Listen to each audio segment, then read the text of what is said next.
All the information that I'm giving in this video is coming from the over 700 comments I received when I posted all the mistakes I made prepping for a natural disaster video. Turns out the biggest prepping mistake I made was not only buying the wrong type of generator, but buying the wrong type of generator twice. If you take anything away from this video in your attempt to start prepping, is do not buy a standard gas powered generator. There are two types of generators you should actually buy when preparing, and they fall under one of four prepping categories that I'll discuss in this video. The other categories I'm going to discuss in addition to power generation is fuel storage, food and water preparation, and emergency lighting. My goal for this video is it will be a concise masterclass in prepping, or at least a good Cliff Notes version. They still make Cliff Notes, or does that really date me? There was also a fifth category of comments I received in that video. They were a category of not so nice comments. Like the person who commented here after watching my video says there's an idiot born every minute. Some interesting comments in the lighting category where several people mentioned about if you're in a pinch, you can hold a flashlight up to a water gallon jug to make a makeshift lantern. So I'm going to do that, and I'll compare it to the light you get from headlamps, from candles, and light sticks. And in the end, we'll see which one actually works out the best. But since I have to wait to nightfall to do that, let's get back to the power generation and which type of generator you need to buy. If you are in the market for a generator, or if you're thinking about prepping, the type of generator that you need to buy is a dual fuel generator. The problem with traditional gas powered generator is most of the gas now you buy at stations has ethanol in it, and over time that ethanol degrades, water develops, and you're going to clog up your carburetor and your generator is going to die. Because that's what happened to my generator. A dual fuel generator runs on gas and propane, however. The benefits of having propane is it will store near indefinitely, so you don't have to worry about bad gas or the need for stabilizers, which I'll get into later in my fuel storage section if you are using a traditional gas generator. Many people started mentioning the same kind of generator over and over, and I'll link that dual fuel generator in the description so you can go take a look at it specifically to see if it's something you're interested in. Now the reality is if you're really prepping, you need two generators, because everybody says if you have two, you have one, and if you have one, you have none, because you should expect one to die. And the second type of generator you should get is a solar generator. And keep in mind, this isn't my advice. This is all information I got from the YouTube comments, and a lot of these comments came from other people who had dedicated prepper sites. So I kind of believe what they have to say. Because the second problem with traditional gas generators is they are loud. I remember driving through the neighborhood, and you can tell like every 6th or 7th house it sounded like a lawnmower was running on in the back. And there were some people that were running it 24 hours a day. And if you're not careful, you're going to draw the attention during a natural disaster that you don't want to be drawing. Who? Debo! And that's just one of the benefits of a solar generator. Because the reality is you only need to have a generator to run your refrigerator and freezer. And this is something that a lot of the comments made. I was running way too many electric appliances off my generator. I was running a coffee machine. Now the reality is that was kind of for the video, a little bit of comic relief. I do have an AirPress. I can boil water. However, we were running a rice cooker. We were running a toaster oven. We were running a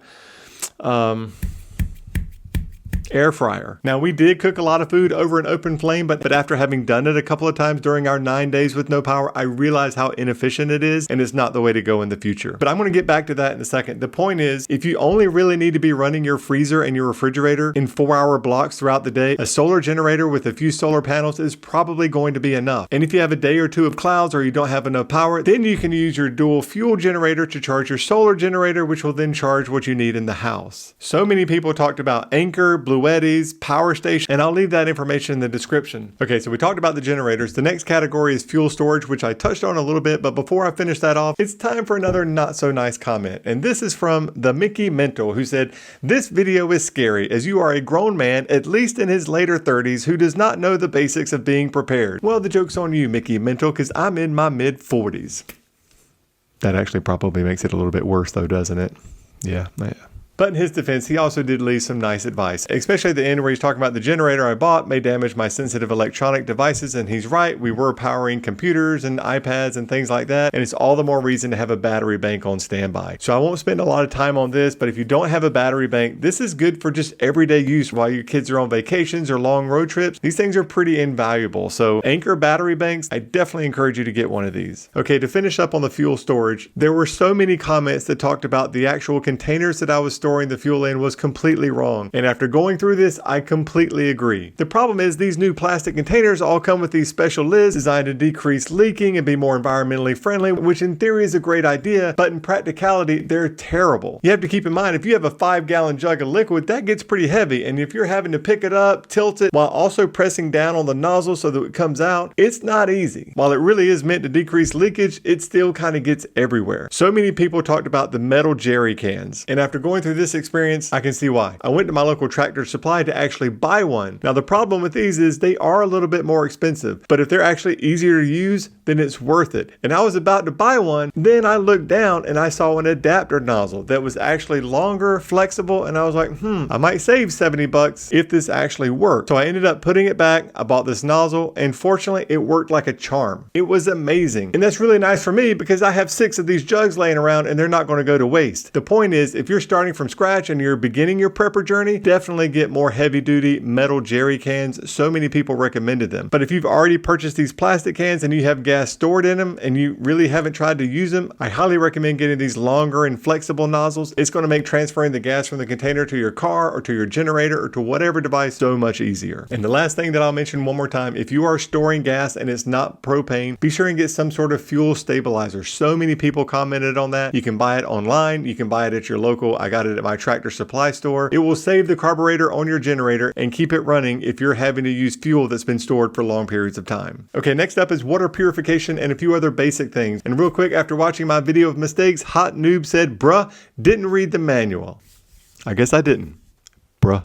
I didn't talk about water purification in the last video because fortunately we never lost water. And you might be thinking, well, you're lucky, and that is true. But we do have a water source behind our house with the creek that goes by, and especially after it rains, it kind of floods. And coincidentally, 2 years, my daughter did a science fair experiment where she tested many different types of water purification techniques, from the traditional water purification tablets to many water filtration systems like this company from Sawyer, to even these futuristic looking UV lights. They all work pretty well, and the gist is, as long as you have something, the Sawyer products are what we use and what we have around the house if we were to ever need them, because they basically store indefinitely. And when you buy from this company, they actually do a lot of good work in third world countries, kind of help purifying their water as well. So you're kind of helping them out too. The other thing I didn't talk about that a lot of people brought up was, what about first aid? Fortunately, as an ER physician, I'm not too concerned about it because I feel like I can handle it, and I do have a lot of supplies around the house. But a lot of people were saying have first aid kits, and first aid kits are nice, but I would caution you on them, especially these compact ones. They don't really have a lot of stuff in them. You might get some gauze, you might get some bandages, but what you really need in an emergency is a product called Quick Clot. You can buy this at a lot of local stores and pharmacies, and this Quick Clot is actually nearly identical to the thrombin lace gauze that we use in emergency departments to stop bleeding. And the reality is, that's what you want in an emergency. Yes, it's nice to be able to put a bandage on a wound, but if you can't stop the bleeding, that bandage isn't going to do anything. So be sure when you're in the market to buy a first aid kit, throw some Quick Clot gauze in there too. It'll be a lifesaver. Trust me on that one because I use it all the time. Okay, the next comment comes from Vadim Alexandrov. He says, come to Ukraine.